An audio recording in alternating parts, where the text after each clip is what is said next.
AB, good evening. Thank you so much for joining me on the podcast tonight. Thank you for having me.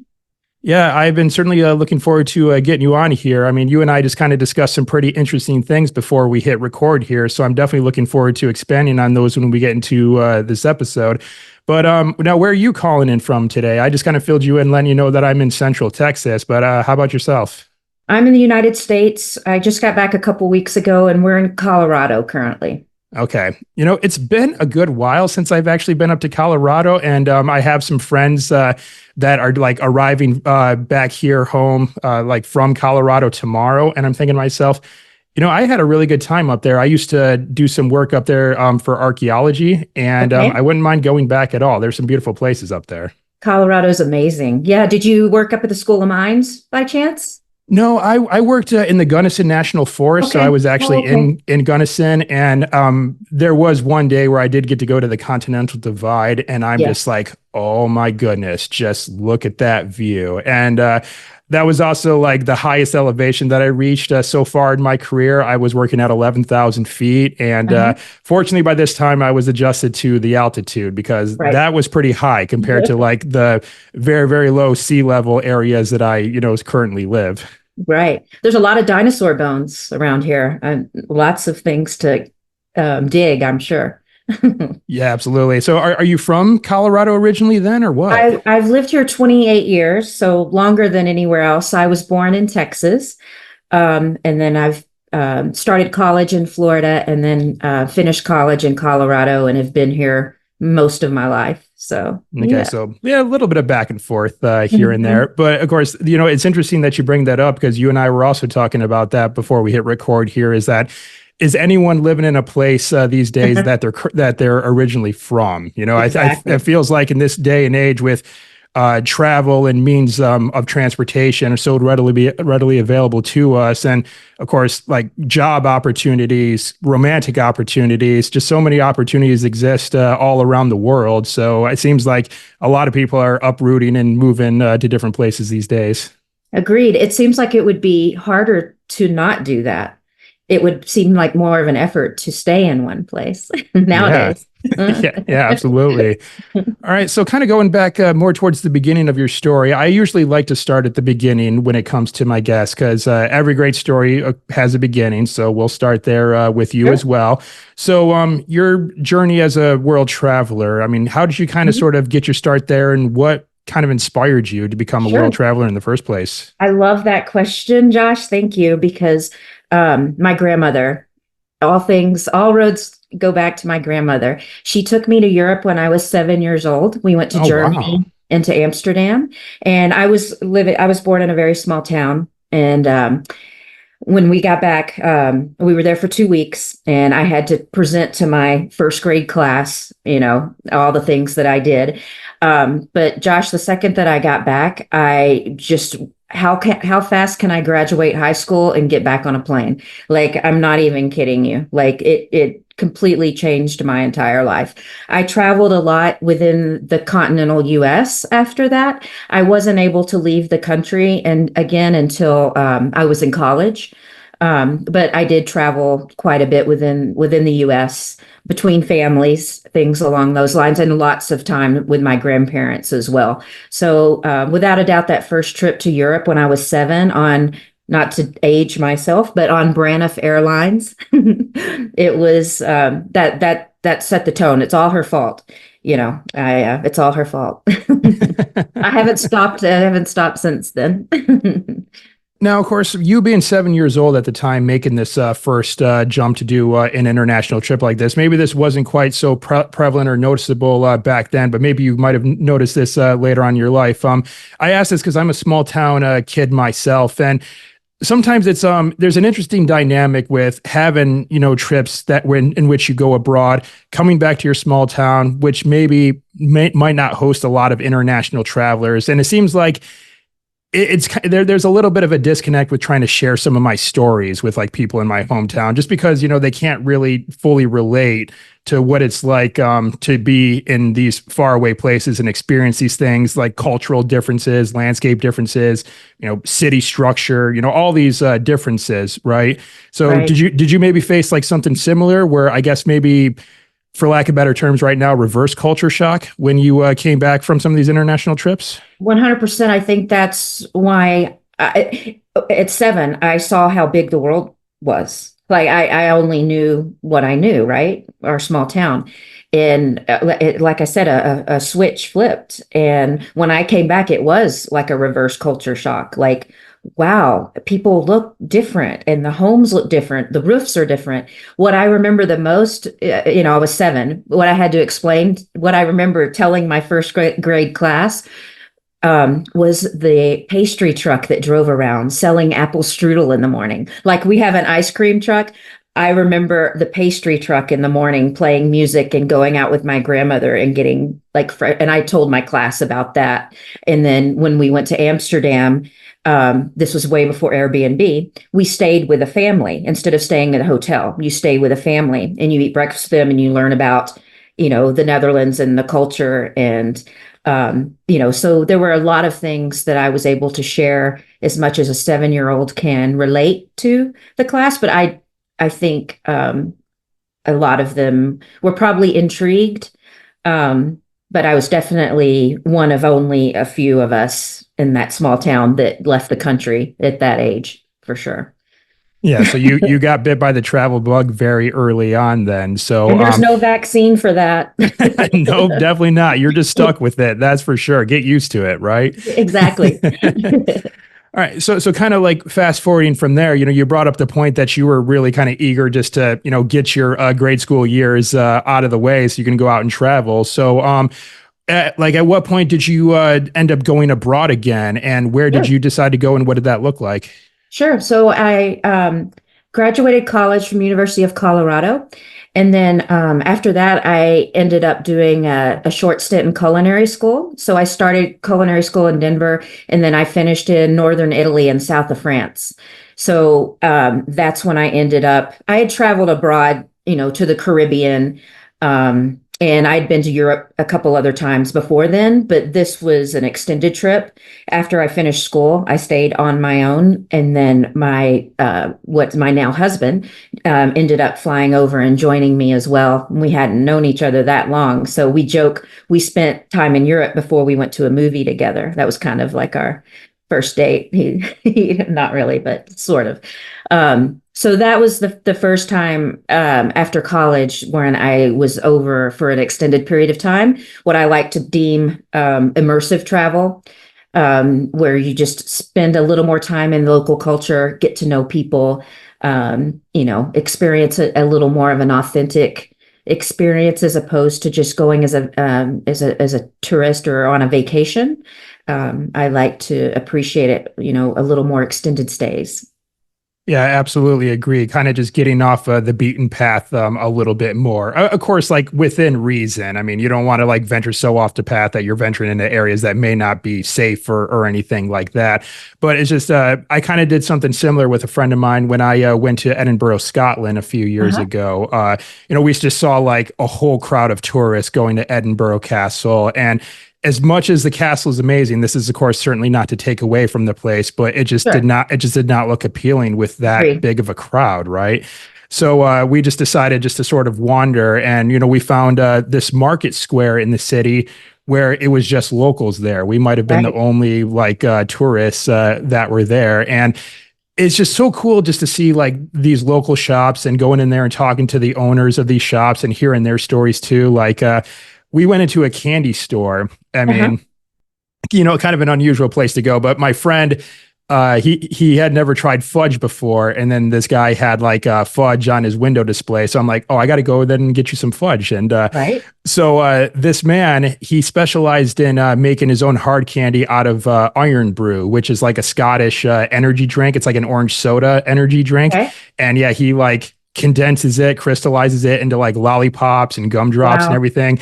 And so it's just really cool kind of hearing his story and just, the passion that he had for, making candy and running his business. And, that was just, but that's an experience that stands out in my mind more so than like seeing a castle or a chateau or a cathedral. Again, not to take away from those places because Right. they're Well, that's amazing. the best. You put yourself out there and you opened your mouth and asked some questions and agreed. Like I'm not so much about checking things off the Lonely Planet list. I think the best, Right. I love talking to the bartenders, or I love when I travel, I go to the grocery stores, into the markets. I love a good grocery store, and you meet the most interesting people too.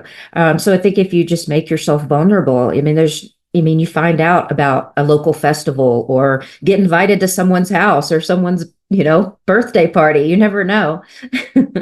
Right. Well, and it's also what I would say is the classic traveler way, too. Because I mean, nowadays, it's like if you want to look up anything about the destination that you go to, you just look it up on your phone ahead of Right. time, which to some extent, I can certainly see it kind of certainly helps with aspects of planning, of course, but I also feel like it kind of takes away surprises a Great. little bit too. And when I say the classic way of traveling, it's just like how did people travel like before the days of the internet? They would go to these places, they would have to talk to people, they would have to get directions, they would get local insights on, like you said, bars, restaurants, cool spots to see, and everything like that. So I feel like if you can resist the urge to look at your phone to try to like Google Mhm. Maps everything like in the city and actually do it the old fashioned way and talk to people and and if possible use the local language as much as you possibly can. Agreed. You'd be really surprised just like the types of interactions you have with people, and there's a lot of lessons to be taken away from that, having that immersive cultural experience just as well too. Right. I mean, we all have an A to B destination. Maybe we have 2 weeks or 6 months in a spot. But if you don't pigeonhole yourself between those 2 points and leave yourself open, to things that could happen between, what your end goal is, it's amazing. I mean, when our lives changed dramatically, like everyone else's during the pandemic. And I fell in love with this place in Quintana Roo, Mexico. And my husband and my son had never been. And it starts getting cold in Colorado, right? Right. About 6 months into the quarantine. And I'm like, hey guys, I know this great place. And they had never been. We packed up all our stuff and went to Quintana Roo and quarantined for 10 months. We didn't plan to be there, but like we immersed ourselves so much, we all fell in love with this amazing Mayan community that embraced us. It was just absolutely incredible. And we ended up staying there for 10 months during the pandemic. But all because we put ourselves out there. And that was a time I think everyone was kind of coming together. But it was wonderful on both sides. And I think as a traveler, and especially since the pandemic, I think we've all seen tourists maybe not behaving the way that they should be. And I think that's really important that we all need to remember that and take insights from the places that we're going. I like to ask when I'm staying somewhere an extended period of time. I like to ask people, "What is 3 things you wish I knew before I came here?" And same, what my friends that would visit me in Quintana Roo, what's 3 things you wish I'd have told you before you came? And start that conversation so we can, you know, maybe not take our ideals and our, um, you know, expectations into these places, and let's just be kind of open to what they are offering us. I think that's important. And again, it all depends on the setting. We discussed this before we started. Everyone's term for luxury is different. And that's how balanced travel came about. So, maybe you want to be in a resort, and maybe you want to get off the resort property and go to some markets, go to a local festival, go volunteer. There's all kinds of ways to travel, and none is right or wrong. I think what's important is just getting out and exploring, even if it's just to the next village next door or one town over. You don't have to have a passport necessarily, but it's important to get out there and look through other people's eyes, I think. Right. Well, and I think something to keep in mind, kind of piggybacking off of that point as well, is that, you are more or less an ambassador of the country that you hail from when you travel to these places, because there have been a couple of instances where like some locals kind of got upset with me, being an American because they've had experiences with other American tourists Sure. who didn't treat them very well, that kind of came Right. in and had all these expectations, would get like mad at the locals if like the locals didn't speak English or something along those lines too. And it never bodes well, Right. because it leaves a little bit of disdain, for the locals for like people of certain countries because, that's the observations that they have because, it's with people right in front of them interacting face to face. So I think that's something to keep in mind that when we do go to these places, we are in a way representing, where we come from. And, and hopefully, we could set a good tone so that way anyone who comes to the country after us, hopefully will have a good experience and can, again, not only just be safe, but also like interact with the locals well and, hopefully get some help if they need it or, again, Right. just foster good relationships. Right. It's okay to make yourself vulnerable when you're in another country. People are, I think, kinder than we give them credit for. People are proud of, I mean, in general, when you're talking to a server in a restaurant or someone in the market, people are generally proud of where they're from. And I've found great response. Oh, let me tell you about this great little taco guy. You're not going to find that on the internet anywhere. Mm-mm. You have to ask someone. And that's the main reason I kind of started in balanced travel too on my social side is to start a community where we can share ideas. If you maybe you're getting ready to go to Germany and you're like, hey, balanced travel. Anyone know of a good festival this time of year? Like that's what I'm trying to foster. The people that may not have a website presence or you can't even find on your phone because they don't even have internet presence, but let's dialogue with other immersive travelers and share these small businesses and give them shout outs and let's teach each other how to be good visitors and share that dialogue amongst each other. That's kind of my goal with balanced travel, having spent so much time at extended places and now seeing how that's impacted my son who's 17 now. I found a really niche community of people that do like to travel this way. And the only way we're going to find out about these little unique markets or festivals or the best, ramen stand is to talk, physically talk or, you know, ask a question and dialogue, on social media. So Yeah, and engage. Absolutely. Now, before we hit record here as well, and you kind of just sort of segued into this nicely, so that's what I want to ask about you next. Is sure. that yes, you're involved with like the more luxury travel space, but of course, as you kind of cued me into, it's like the word luxury can mean different things from different people. And I was particularly intrigued to ask you about this because I kind of sort of filled you in as to what my usual travel style is like. I'm more of like a slug it out in nature. I've through hiked across the entire state of Michigan. I've cycled the length of a West African country. So those kind of like extreme physical challenges is kind of sort of my speed. But there still is something to be said about, finding a nice luxury location, having a nice relaxing vacation, recharge the batteries, because the modern day can get so crazy. So if Yeah. we can just slow things down a little bit, that's definitely a welcome respite for anyone.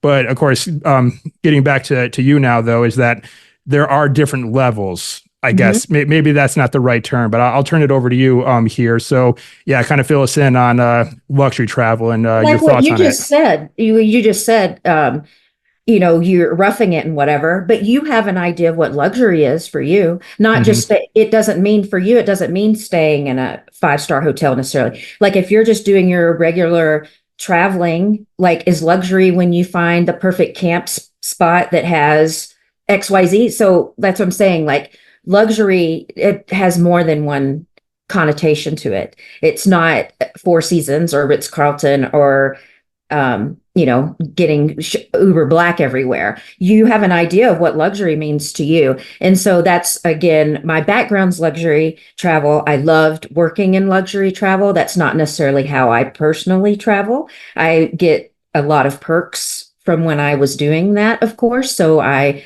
am very well versed in that. Um, So I think that everyone has a different ideal of what luxury means to them. So like I'm saying, like if even if like I won't I have people that I know who would never step foot in a Four Seasons because that's just not something they would ever be comfortable in. But they definitely have an idea of what something luxury would mean for them. So I think it's important that, that we kind of reevaluate that term. And that's where balanced travel came about. Some people are into luxury, always doing, the St. Regis. And maybe the way that I give back is I write a check. I don't necessarily get my hands dirty, but maybe some people want to go and volunteer. Everyone's got a different way of how they give back to a community, and none is right or wrong.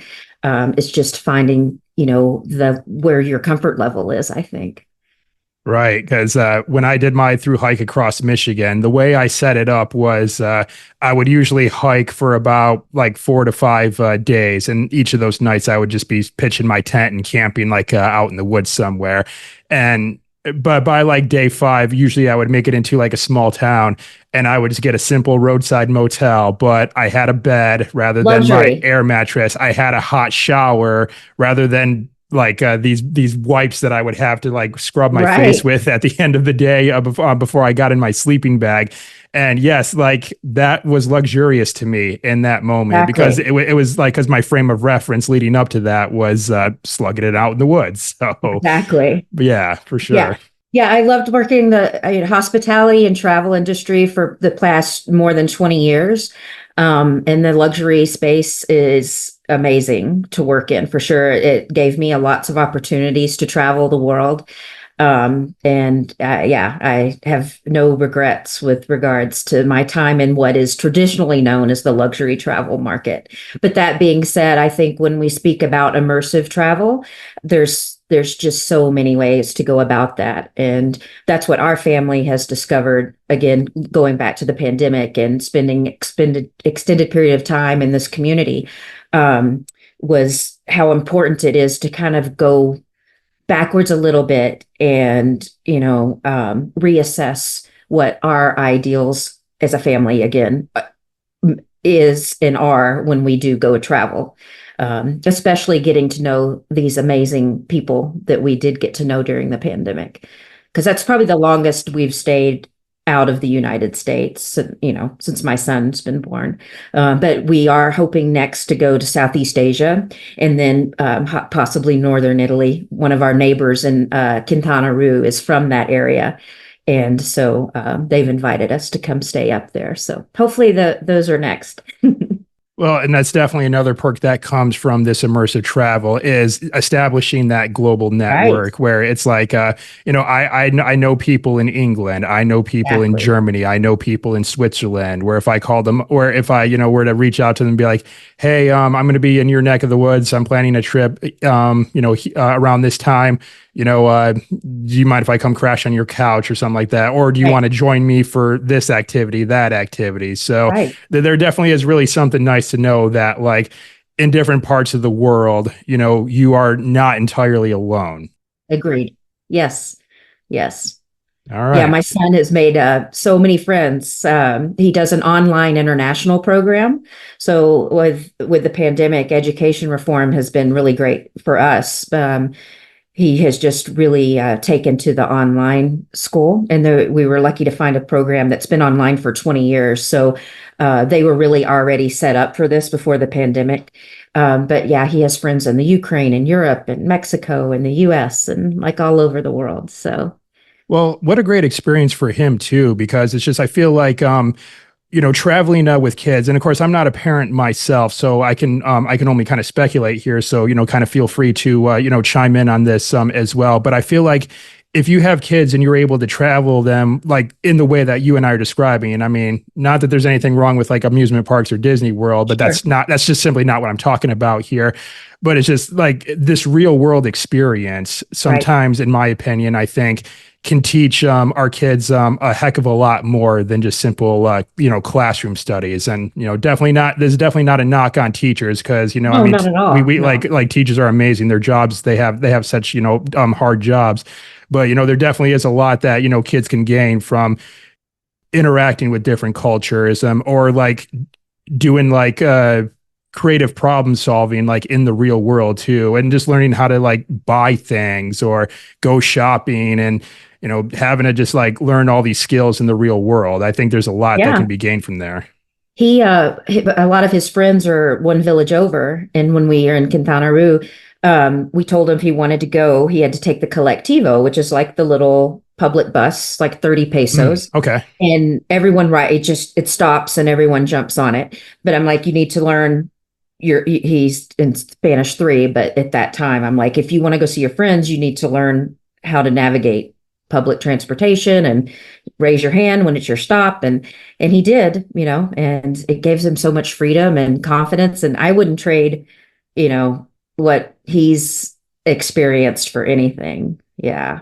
I think he had to buy in on it. But also, when he was 6 months old, we took him on a plane and we're like, if you're going to be in this family, this is what we do. So he, Yep, just get used to it. And yeah, yeah, no, yeah. but he did. We all, I mean, it's a democracy, our family, everyone had to buy in. So I was amazed at how he just took to it. So we're very fortunate in that regards.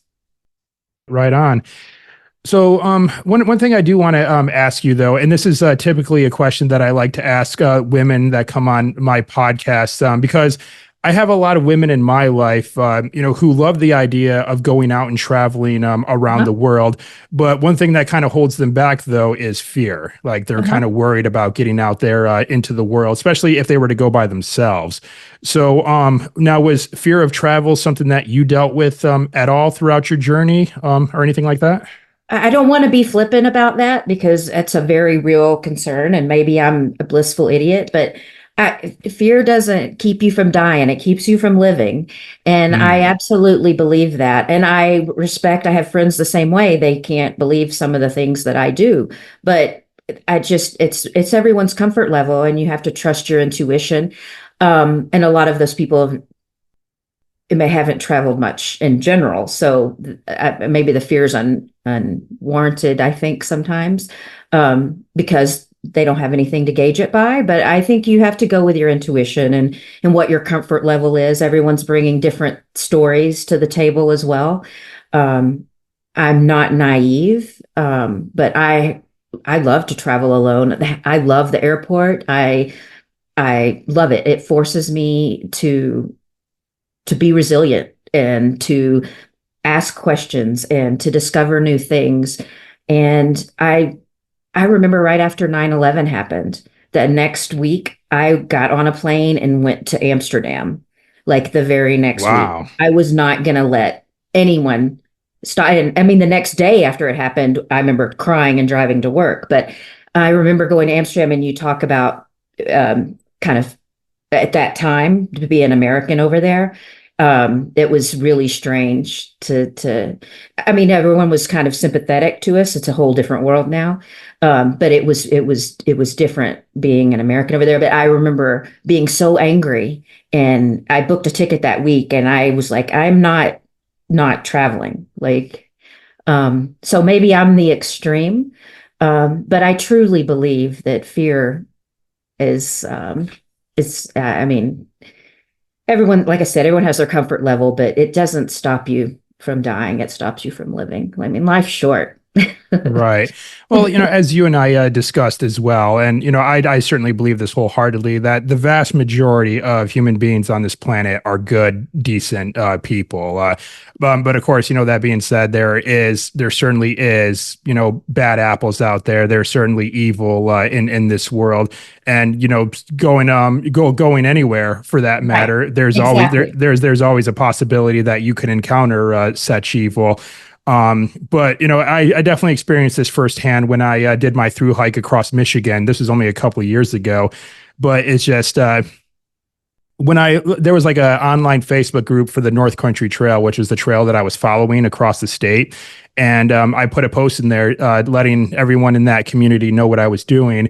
And my inbox was flooded with messages of those that lived along the trail that said, well, please let me know once you get to this area. If we can help you, we would love to. And so I've had people that were like bringing me supplies to the trail. They were giving me rides. They were sheltering me. They were cooking me meals and just the That's works. awesome. And it was just absolutely incredible. And that's usually the story that I tell, like, especially if anyone thinks that they're losing faith in humanity in any ways. It's just like, well, let me tell you about what I've experienced. It's just, I can see where some people would get that idea where they may lose faith in humanity. But that's why, I always like to tell that story. And then I think, obviously you share that same sentiment too, sharing your experiences with the good people that you met around the world. And just to show that, wherever you go, you're going to find really incredible people there. And so don't let like Absolutely. a few bad apples out there, spoil the whole bunch for you. Exactly. Exactly. The Mayan community is amazing. And we were there obviously during the pandemic, and they practice natural medicine. And one day I was walking to the store, my son was sick, and I went to get Gatorade. And the Mayan gentleman that sells coconuts, he speaks Mayan, which is nothing like Spanish, but I spoke enough Spanish, so I let him know my son was sick. I could say that. And I walk back home, and about 20 minutes later, I hear a knock on my door, and he's at the door with some tea. And there's these herbs that he went and got from the jungle that they give their family when they're feeling ill. And he just like knew my son was sick and brought me this tea, that I'm sure helped my son feel a lot better, a lot faster. Well, there's definitely a lot of amazing things that we can get from the jungle. So, and then obviously with them being Mayan, they have like centuries of research Exactly. to sort all this stuff out. So that's You had cool. a wonderful doctor on I listened to that show that you had. I forget his name, Dr. Andrew. Andrew He was Kinkella. yes, he was the archaeologist and studied the Mayan culture as well. It's so fascinating. I'm so intrigued by that whole community. Yeah, I'm hoping he can bring me on one of his digs projects at some point in time. Right? Because, like, yeah, just hearing his stories and how he like discovered a pyramid using Google Maps of all things, it's like Yeah, how that's that's wild. amazing. That's amazing. Yes. All right. So, like, what do you have on the horizon this year? I know we are just about like halfway through the year when you and I are recording. So, we still got plenty of a year left to go out and do some amazing things. So, what do you have on the horizon for yourself? Yeah, so we're hoping that we can get to Southeast Asia. That would be a big expensive extended period of time there. That would be probably the next immersive stay that we go. And then other than that, I'm getting my blog launched and our Instagram community going, and hoping that I can connect with other immersive travelers out there so we can find out about those unique things that aren't necessarily on the internet. Yeah, and one thing I certainly do like about these extended stay immersive experiences is things, I guess, for lack of better terms, right offhand, just things just kind of make more sense because, I see these stories of like people who want to visit like every country in the world, and they stay there for maybe at least like 24 hours to as a Yeah, consideration of saying that they've been there.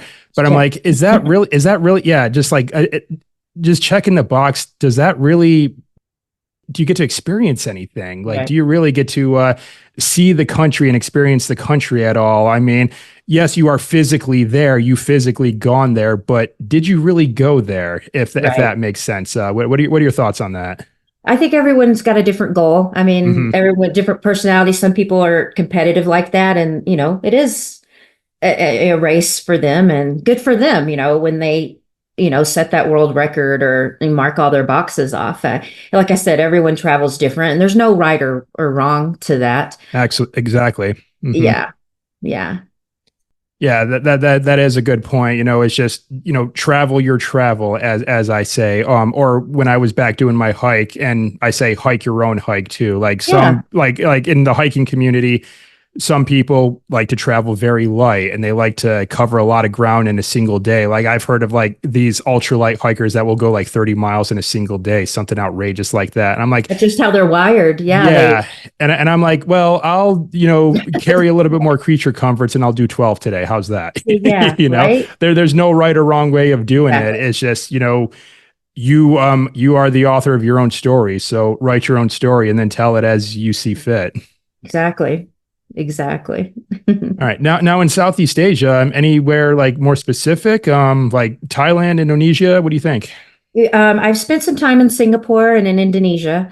I would love to go back to Singapore for maybe, well, I think you can only stay there 90 days. Oh, okay.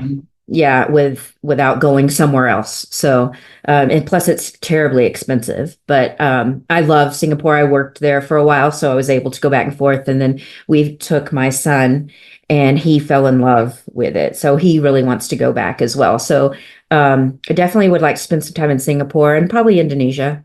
Yeah, Thailand, maybe Phuket. I haven't been to Thailand, so Yeah, Thailand's on my list for sure. I'm a martial artist, so I'd love to spend some oh, time in cool. some of the Muay Thai gyms Yes, over there. That'd be amazing. yes. So, yeah, because I heard they even have like Muay Thai matches on like the top of buses and things like that. It's like very much part of Wow. the culture there. So, Wow. Yeah, I definitely want to. Yeah. did you ever make it to Japan at all yet? I haven't been to Japan. That's my son wants that for his graduation trip. So, Okay. a couple years ago it was the African safari, but now he's into cars and stuff too. So, yeah, I think Japan definitely is going to be in our future next year. He graduates next year. So, Well, I think you all will like it. Now, Japan, I always bring that country up because it's the first country that I actually visited outside of the US. uh-huh. So I definitely really got the travel bug in a very, very big way going to that country. So yeah, I always recommend it. And then of course, if your son likes cars, Yes. seeing like yeah, some of those racing cars there, it's gonna be pretty cool. So Exactly. Yeah, we have a friend that she worked over there for a while, and she speaks Japanese and she lives here now. So she's given us some great insights. So I look forward to exploring Japan. right on. All right, so you got some resources out there that you are sharing with everyone. So we've been talking about balanced travel already, and you kind of cued us in a little bit. But let's kind of get a little bit more in depth as far as like where our listeners can viewers can Sure. find you and what you have to offer. Sure, thank you. So our website is balancetravel.com, and all my blogs are on there. And then there's also, we just launched our shop. We call it the shop. My husband's an artist and a designer. And then we have some other friends that are amazing photographers. So, again, you don't start a travel blog to become rich and famous. We're just creative people that, are trying to bring other creative people together. So we have our shop on there with original artwork and photography and travel artwork. And then our blogs are there. And then as I mentioned before, I'm really trying to build a community right now between Instagram and Pinterest so that like-minded immersive travelers, like I have a pretty robust Rolodex and group of mentors. I call them the guild on the website. You'll notice they're called the guild. And those people I tap into if I somewhere I haven't been or I don't know, like I have resources that I can ask questions. So I've been getting a lot of random questions about, how to do something like this, or I'm going to Indonesia. What's a good festival this time of year? I can find those answers for you. So I'm hoping that on Instagram that, people will follow and offer insights and, we can become kind of that sounding board. I know there's tons of great influencers out there, but you can't follow them all. So I'd like to become kind of like the hub, if you will, a reliable, trusted resource, for people looking for immersive experiences, volunteer opportunities, sustainable travel, all types of luxury. I feel like we're a great resource for that. All right. Well, I'll get everything linked up in the show notes for this episode. Or if we have viewers that are watching us on YouTube, it'll be down in the description below so they can just click away and find everything. So, Perfect. all right. Well, I got a couple of more like standard questions that I like to ask my guests as we kind of start winding down here, AB. So the first one that I always ask is, of course, life lessons and takeaways that we get from our travels. And, we kind of talked about this a little bit as we know is that, when we embark on an adventure out into the world, we don't come back the same person. We Right. always pick up some stuff along the way that we kind of carry with us for the rest of our lives. So, what have been kind of sort of the big key takeaways and life lessons that you've learned from your experiences along the way? And I know that's a bit of a loaded question, but what kind of comes to mind? Well, I think what you said that people are generally kind, and I think we do forget that sometimes. Every time I've been in a situation, either by myself or even just traveling with one other person, I've been in a precarious situation or two, but it was always someone local that was kind of there to help me, whether not, and I don't mean in a danger, but I mean like getting lost and way out of your way. I lost my wallet in Indonesia. I didn't lose it. I left my wallet in a restaurant in Indonesia and went back to my office. Didn't even know because I was working at the time. I didn't even know it was missing. And my phone, I noticed it kept ringing, but I didn't know the number. And this poor gentleman that found it went through and went through my business cards because I wasn't answering, and like practically called all over Indonesia to find me to get my wallet back to me, just things like that. My husband and I, we weren't married, but we had checked out of our hotel in Florence and we went to Tuscany for the day. We didn't have a place to stay or a plan or anything. And we started talking to our server at the time. And she went and made a phone call and came back a few minutes later. And on a piece of craft paper, she had written directions to her friends that had this little agriturismo down the road and got us a place to stay. Like, when you put yourself out there, it's amazing how much you can experience. And I'm not saying you shouldn't, be aware of your surroundings and all of that, but Of I course. think the one thing I've really learned is how genuine and nice most people really are. Kind, I guess, is a better word than nice. Kind. Right. Absolutely. All right. And and kind of going along with that, though, I also like to ask my guests to do a call to action and issue a challenge to our listeners and viewers as well. And you kind of sort of already did that as well. But again, maybe I'll ask you to think of something else that comes to Okay. mind. And because I always say that, stories and information that my guests and I share in this podcast can really only take our listeners and viewers so far. If, we want to go out, if they want to go out and do amazing things in the world, they have to follow up what they learned today with action in order to do so. So with that, what challenge would you issue to our listeners today for them to go out there and start living a more adventurous life? Hmm, that's a good question. Well, aside from if you don't have a passport, get one. Right. And That's kind of important. but that being said, I don't want it to seem like you have to have a passport. Um, I'd say just go somewhere you've never been, a place you didn't think, even if it like put four random places on a scrap piece of paper and draw one, and just be open to what that's going to bring to you. A place you might not, I mean, it could be driving distance, it doesn't have to cost you a ton of money, but I think if you start small and if some of your listeners are out there thinking, you wouldn't even know how to get started for something that's not resort oriented, I think you'd be pleasantly surprised. Go to a farmer's market or go spend the weekend in, a neighboring town, or rent an Airbnb and do a staycation and see your city in a new set of eyes. Rent a moped. Like, we have scooters, and driving around through downtown Denver on a scooter versus a car is night and day. Like, you just look through the world through a different set of eyes.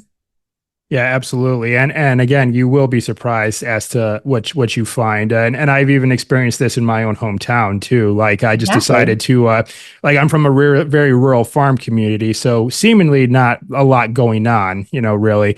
But I decided to take a different route to get into town one day, and I ended up passing this sign that kind of had like this fire painted design on it. And I stopped and I looked and I read it. Turns out, like, back in like the late 19th century, there was this massive fire that started in that spot that swept across the entire thumb of Michigan's Lower Peninsula.